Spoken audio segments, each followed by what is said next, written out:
Bem, então nós vamos falar agora um pouquinho sobre algumas anemias que cursam com chamado de anemias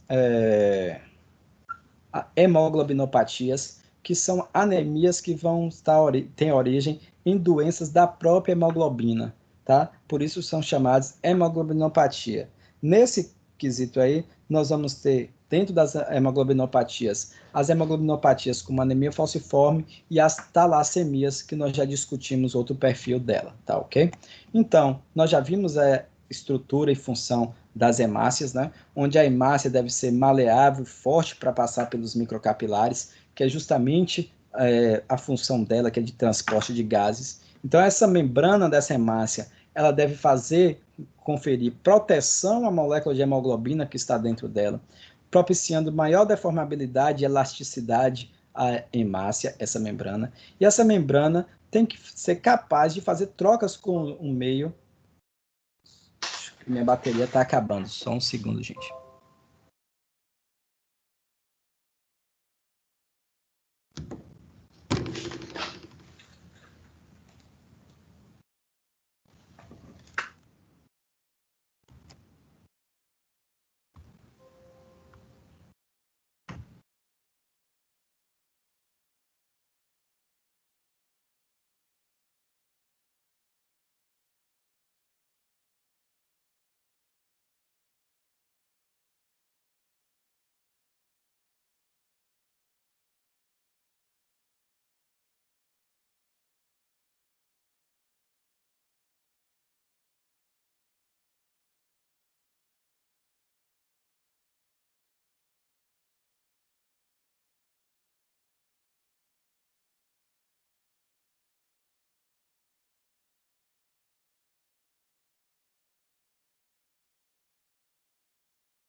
Olá, gente, estou de volta. Desculpe, tive que ir lá no carro pegar o carregador do notebook. Pois bem, como nós estávamos falando, nós vamos ter que essa membrana ela precisa oferecer proteção, deformabilidade e a capacidade de trocas com os meios interno e externo da célula. E isso vai estar relacionado à constituição dessas membranas, onde nós vamos ter, normalmente, lipídios e proteínas, tanto integrais quanto periféricas, que vai dar essa estrutura, esse arcabouço à hemácia. Já a hemoglobina, nós conhecemos, ela tem mais ou menos 64 mil Daltons, é uma estrutura globular e quaternária, onde nós temos que, para só lembrar, a estrutura primária é uma sequência de aminoácidos, né? Onde a secundária é onde nós temos algumas estruturas desses aminoácidos que vão conferir a molécula da proteína. Justamente a alfa-hélice e as folhas beta, as estruturas beta-foliadas, e que elas vão, então, se enovelar, formar essa estrutura globular, que é chamada de estrutura terciária da proteína. Já a estrutura quaternária de uma proteína é quando nós temos várias estruturas terciárias sendo associadas para formar uma hemoglobina, uma estrutura maior, mais robusta, como é a hemoglobina, formada por 4 cadeias globínicas, sendo que a cada cadeia globínica nós conhecemos está ligado a um átomo de ferro central dentro do grupamento M, chamado de ferro protoporfirínico 9.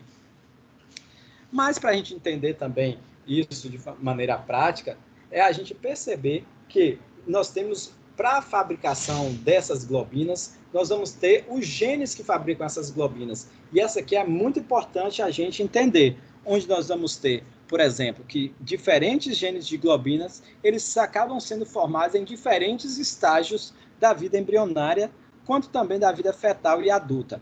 Onde nós vamos ter lá na fase embrionária a associação, por exemplo, das cadeias zeta e épsilon, que logo desaparecem, então a associação, por exemplo, do cromossomo 11 com 16 aqui, o zeta e épsilon, formando a HUE1, ou a zeta e gama, a hemoglobina Postlen, ou a alfa 2, epsilon 2, ou seja, duas alfa e duas épsilon, formando justamente aqui a HUE.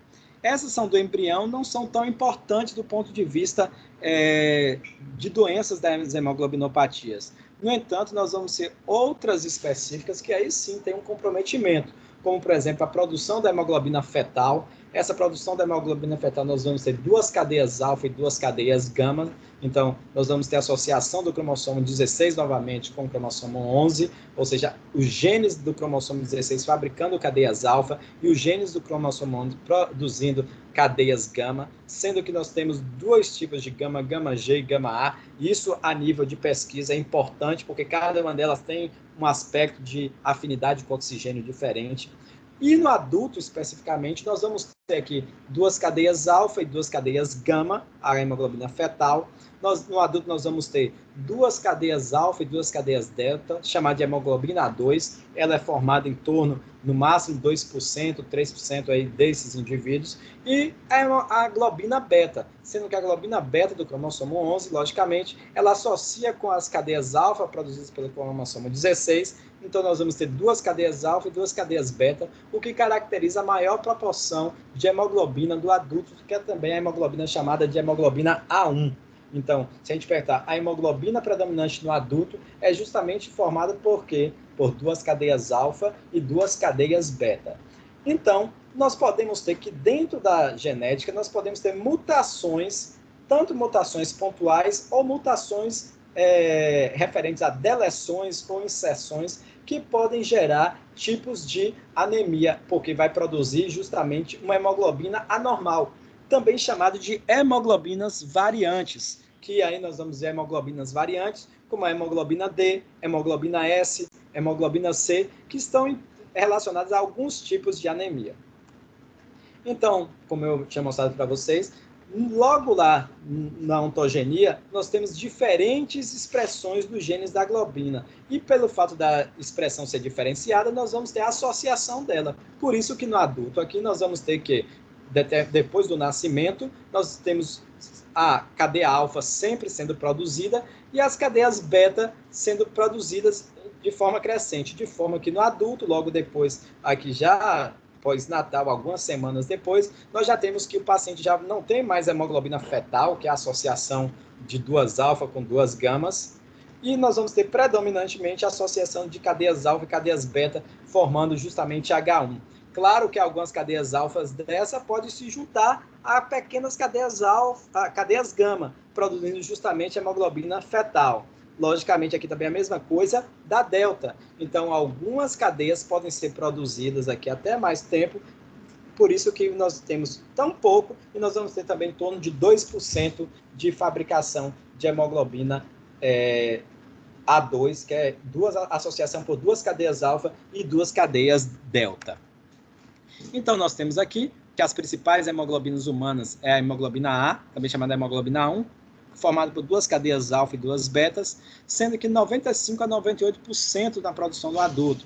As cadeias alfa 2, que é duas alfa, e aqui está errado, tá? É duas deltas. Aqui, ó, são duas deltas e não outras duas alfas. É um componente menor, ficando em torno de 1 a 3% no adulto. E a hemoglobina fetal, que é formada por duas cadeias alfa e duas cadeias gama, sendo que é predominante no feto, no recém-nascido 60 a 90%, e depois de um ano ela fica menor que 1%.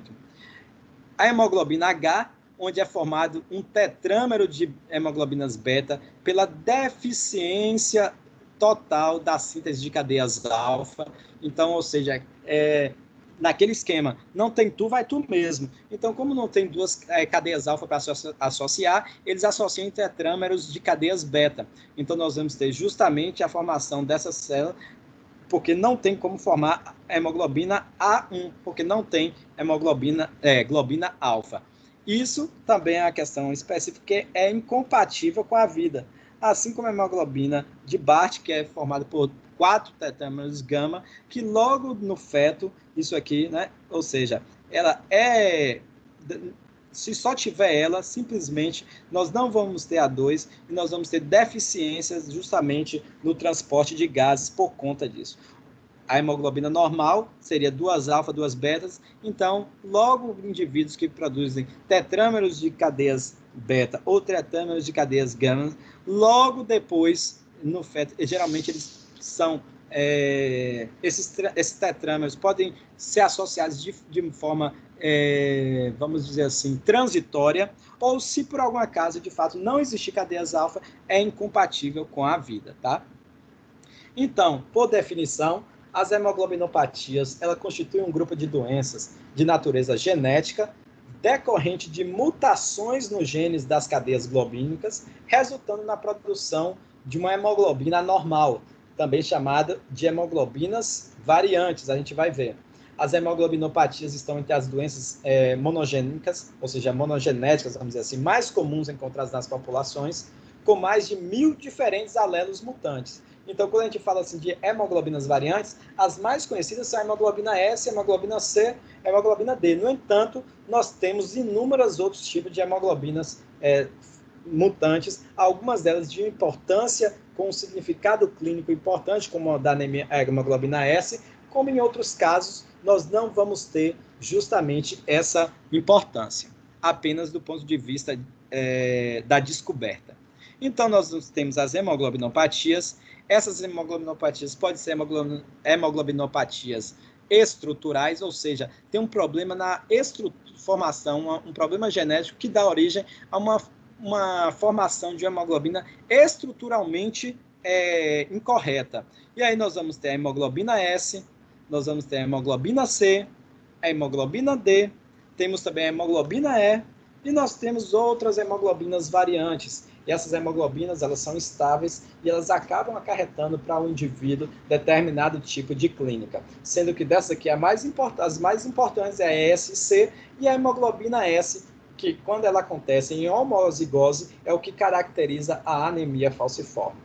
De outro lado, nós temos as hemoglobinopatias de síntese, ou seja, o problema não é a fabricação de uma hemoglobina estruturalmente deficiente ou com problemas. Na verdade, agora é a falta de fabricação, ou seja, um problema de síntese, onde nós vamos ter uma diminuição parcial ou total de determinadas cadeias globínicas porque nós temos uma deleção de um determinado segmento dos genes. Se então a deleção for no gene da cadeia alfa, nós vamos ter então as alfa-talassemias. Se for na cadeia beta, nós temos as beta-talassemias. Então, nessas hemoglobinopatias de síntese, nós vamos ter as alfa-talassemias, as beta-talassemias e outras talassemias. Algumas vezes a delta-talassemia ou até mesmo a associação de uma talassemia, a delta-beta-talassemia, com uma persistência hereditária da hemoglobina fetal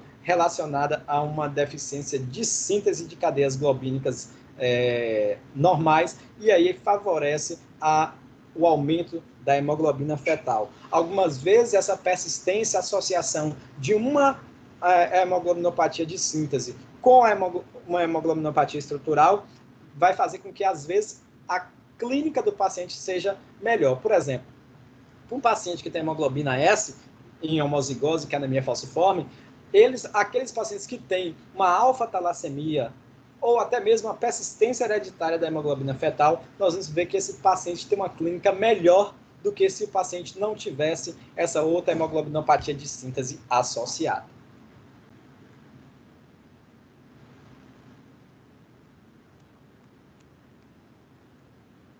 Então, nós temos aqui, falando dela, nós vamos falar especificamente dela agora, que é a anemia falciforme, que ela é caracterizada, relacionada à produção da hemoglobina S. Essa hemoglobina S, ela é caracterizada pela substituição pontual de um aminoácido no sexto códon do gene da globina beta. Então, nós temos os códons que, cada 3 códons, nós temos um aminoácido. Então, no sexto códon do gene da globina beta, nós temos a substituição da adenina por uma timina, e isso vai gerar a substituição, essa mutação vai gerar a substituição naquela posição de um ácido glutâmico por uma valina. E isso vai conferir uma diferença de interação entre a proteína, gerando justamente uma hemoglobina S que é deficitária. Então, nós vamos ter que esse paciente pode ter uma heterozigose, ou seja, só recebeu um alelo mutado, chamado de um paciente AS, já que a gente recebe um gene da mãe e um do pai, então é o que caracteriza o traço falciforme, ou nós podemos ter ele em forma de homozigose, que é a presença dos 2 alelos mutados, ou seja, meu pai me conferiu um alelo mutado, ou seja, a hemoglobina S, e minha mãe também, e isso na associação é o que caracteriza a hemoglobina S, por isso que a anemia falciforme é a caracterização da hemoglobina S no seu estado em homozigose.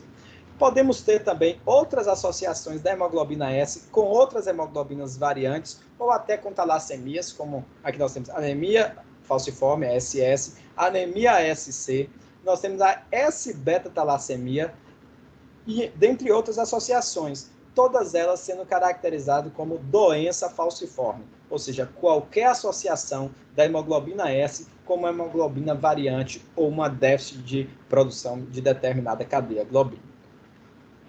Então, qual é a epidemiologia da hemoglobina S? Então, aqui, nós temos aqui que na região fora no Brasil, é onde nós temos a maior concentração, é justamente aqui na Bahia, onde lá na década de 80, Azevedo e colaboradores encontraram 7,4% de pacientes AS, enquanto Adorno e Silva, fazendo inquéritos com recém-nascidos, foi encontrado justamente 9,8% de AS, ou seja, indivíduos heterozigóticos, e 0,2% da população de SS. Sendo que, se a gente for olhar em outros estados, por exemplo, nós temos estudos bastante consistentes em São Paulo, principalmente em Campinas, onde nós temos que, olha só, 6,6% de pacientes com o traço falciforme dentro de uma população específica, mas nós temos a aparição da hemoglobina SS em 0,02%. Imagine que 0,02% é 10 vezes menor do que o encontrado, por exemplo, para a Bahia, tá? E o índice é que a doença falciforme está entre 1 para cada 1.500, bora arredondar 1.600 nascimentos, tá? Então, temos vários estudos populacionais onde nós encontramos justamente uma diferença de produção. Na região norte, aqui, por exemplo, nordeste, desculpa, em outros estados, nós encontramos aqui ainda menor que a Bahia. Então, a Bahia é o lugar onde nós temos epidemiologicamente a maior quantidade de indivíduos com traço falcêmico, como também com anemia falciforme. A nível mundial, nós sabemos que essa hemoglobina S é uma hemoglobina S, essa hemoglobina S tem origem na África, onde principalmente pela associação com a malária, nós vemos que os pacientes que tinham anemia falciforme, eles têm, além da anemia que eles também tinham conferia maior rigidez da hemácia e menor entrada do plasmódio, que vai justamente produzir os quadros de malária. Então, logicamente, nessa associação, onde também é endêmica a malária, a associação com esse alelo, e aí nós temos históricos da mutação desse gene, eles também vão conferir proteção nesses indivíduos. Mas, junto com o transporte negreiro, o processo de colonização do Brasil, né, a escravização, nós tivemos, então, a importação dessa hemoglobina S para a nossa população,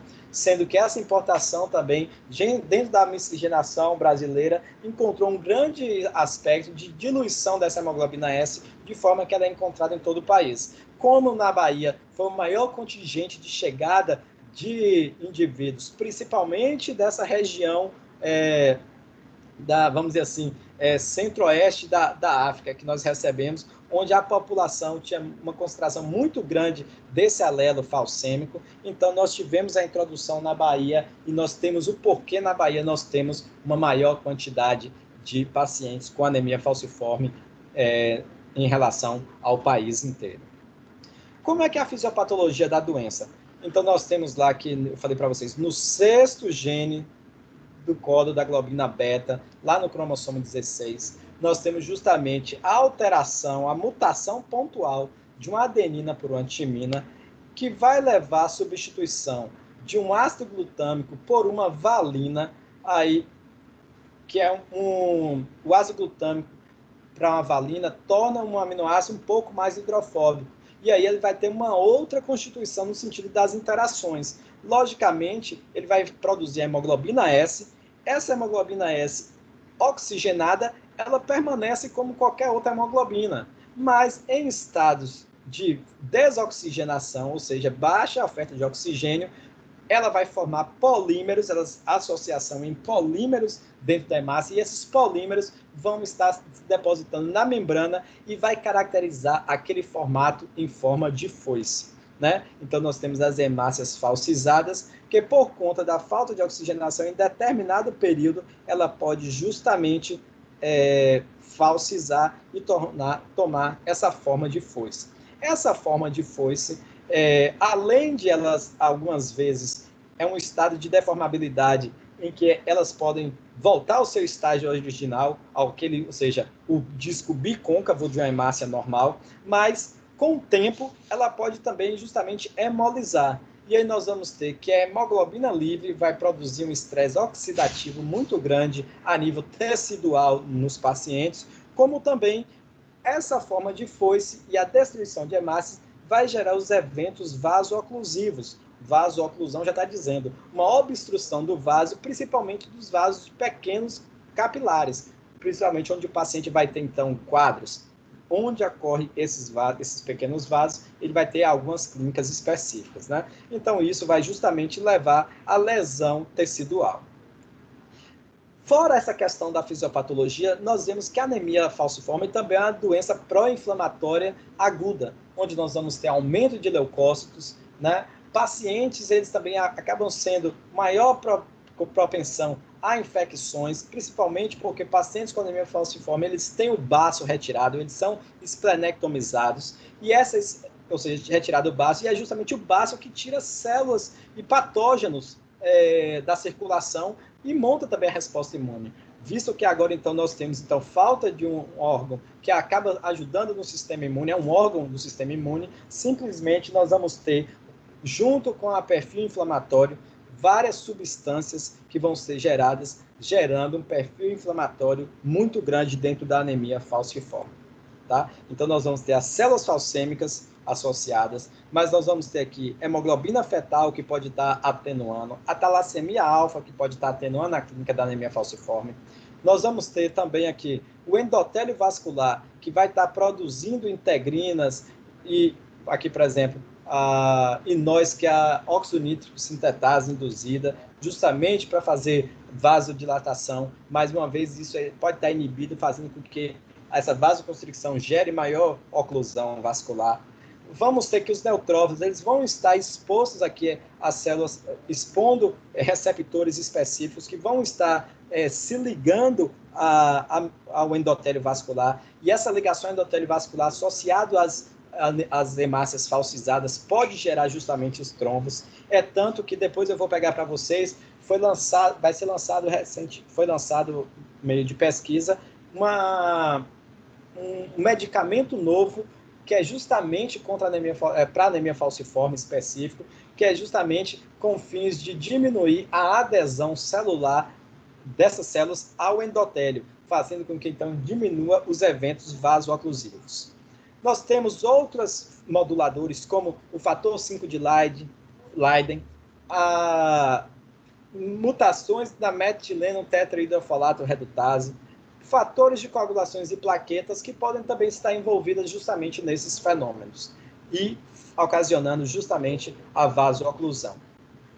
Esse foi um estudo que eu fiz quando eu era iniciação científica, onde nós justamente avaliamos tanto polimorfismos na ICAM, como também a expressão dessas moléculas, ou seja, não só do aspecto de vista da mutação do gene, porque nem sempre que a gente tem a mutação de um gene, nós vamos ter uma proteína sendo produzida de forma errônea, porque nós temos processos pós-transducionais que pode corrigir ou pode justamente nesses fenômenos pós-transducionais que pode também gerar as doenças. Então, nós associamos aqui a presença do polimorfismo, esse polimorfismo A469G no gene da molécula de adesão intercelular, e também a expressão dessa molécula, que é justamente o CD54, em monócitos em pacientes pediátricos com anemia falciforme.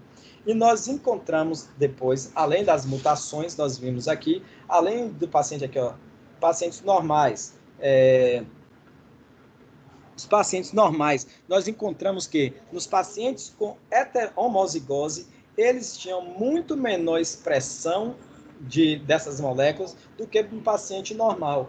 Isso acaba sendo alvo terapêutico, isso acaba sendo pesquisa básica, que a longo prazo alguém pode verificar aquilo como interessante, como foi outros estudos que deram origem, por exemplo, a esse medicamento. Então, sempre a pesquisa básica é importante. Então, mostrando que existe diferença entre a expressão e polimorfismos gênicos, e isso vai acarretar pacientes. A gente não fez esse outro estudo, mas se a gente pegasse a clínica deles para saber se esses pacientes que tinham a mutação, eles tinham uma clínica menor ou maior com relação à anemia falciforme.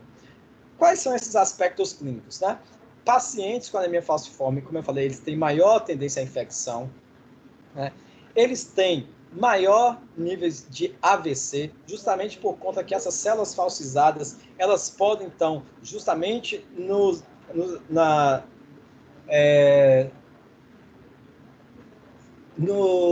sistema circulatório, nos capilares bem pequenos, ele pode gerar essa oclusão e formar trombo. Então, logicamente, se for no cérebro, nós vamos ter AVC. Mas icterícia, por conta da destruição de hemácias, é caracterizada como a anemia hemolítica, a anemia falciforme, né? Nós temos aqui o priapismo. Priapismo é justamente quando principalmente só ocorre, logicamente, no sexo masculino, porque o priapismo é justamente quando o indivíduo tem uma certa ereção do órgão masculino por conta do acúmulo de sangue. Como acontece a vasoclusão, não volta o sangue não tem retorno. Logicamente, ele vai ficar com o pênis ereto mais tempo, e aquilo causa o quê? Causa dor no indivíduo. Então, crianças, por exemplo, sofrem muito de priapismo e justamente por causa da clínica, que é um aspecto clínico na anemia falciforme. As úlceras de perna, principalmente úlceras tanto no fêmur quanto no húmero, também no braço, por conta justamente que são microcapilares, então que são ocluídos, e essa oclusão vai gerar justamente falta de oxigenação e morte daquele tecido ósseo e vai gerar úlceras. Nós vamos ter a própria anemia em si, que é a diminuição da hemoglobina e do hematócrito, e o sequestro esplênico. Esse sequestro esplênico é justamente por conta que nós temos a destruição acentuada de hemácias, então, logicamente, essas hemácias vão estar sendo retiradas mais facilmente da circulação sanguínea. E quem faz isso é justamente o baço. Então, por isso que isso acontecendo de forma corriqueira, vai ter um tempo que o baço vai chamar de asplenia funcional. Nós vamos ter o baço, o paciente vai ter o baço, mas não vai ter ele funcionante por conta que ele entrou em estafa. Então, simplesmente, como ele perde a sua função, o médico solicita a retirada desse baço, tá?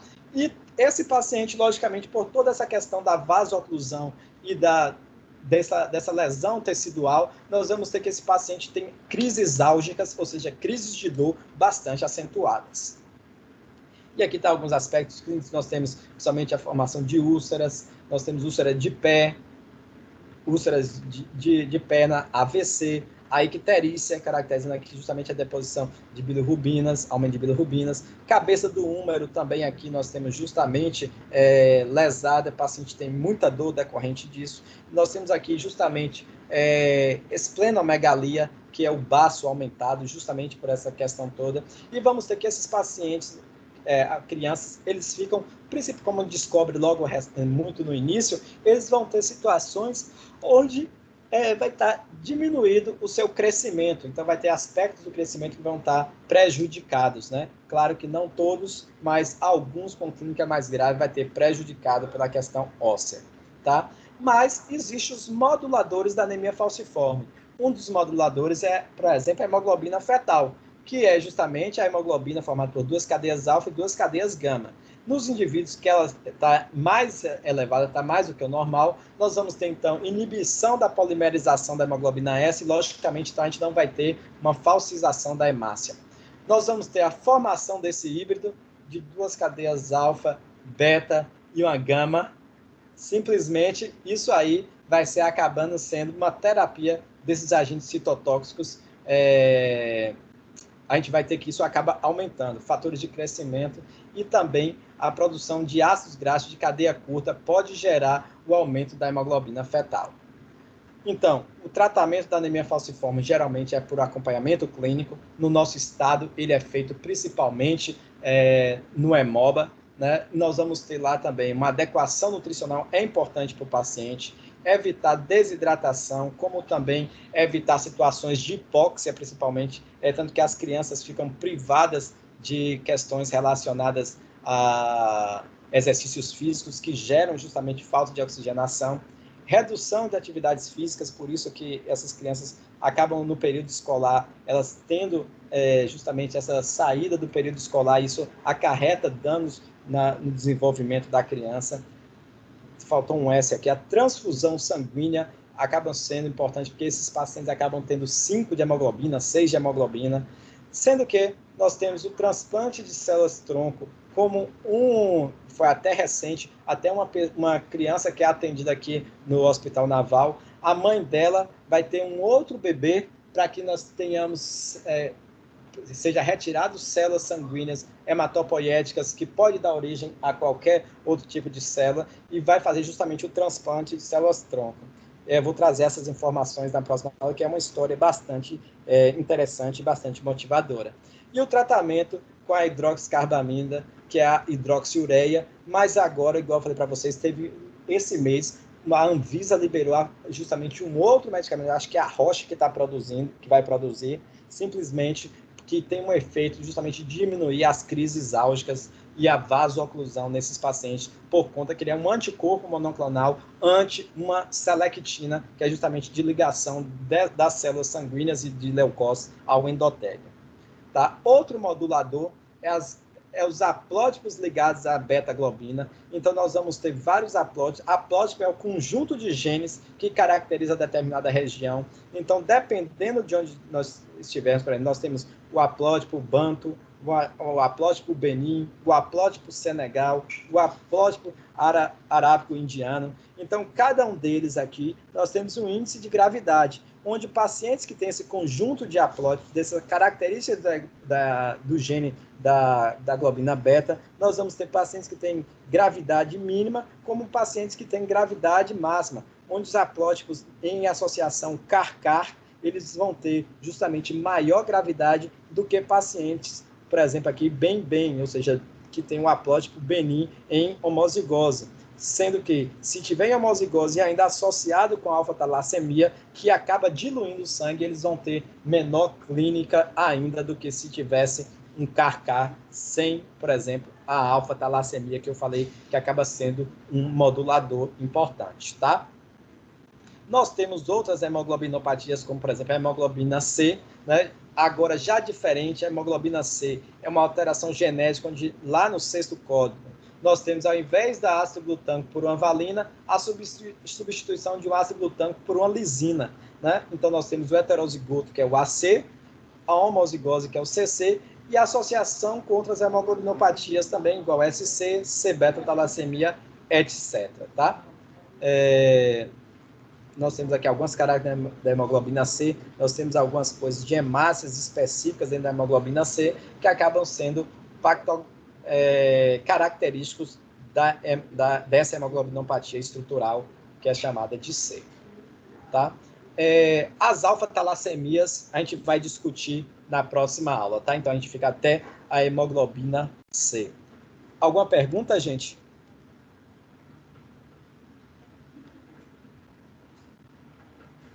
A prova na semana que vem, não, professor?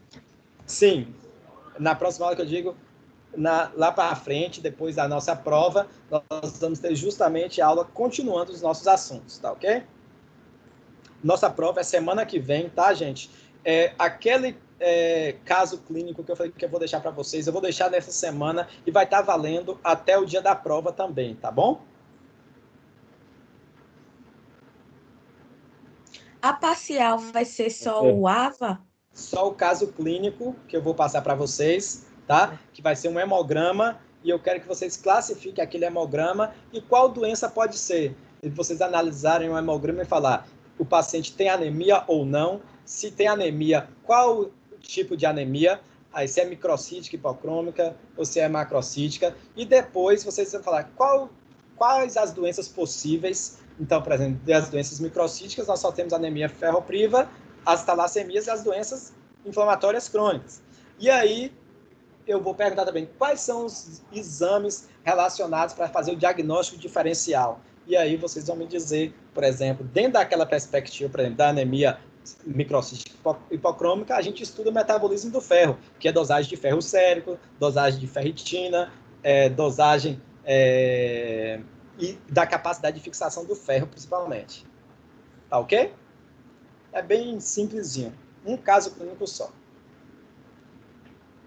E aí, junto com o que vocês fizeram no AVA, aí vai formar avaliação parcial. E aí, na nossa avaliação em si, na próxima semana, nós vamos ter, então, a avaliação oficial associada com o desafio nota máxima, que vai totalizar a nota. Tá bom, professor. Obrigada. Eu que agradeço, pessoal.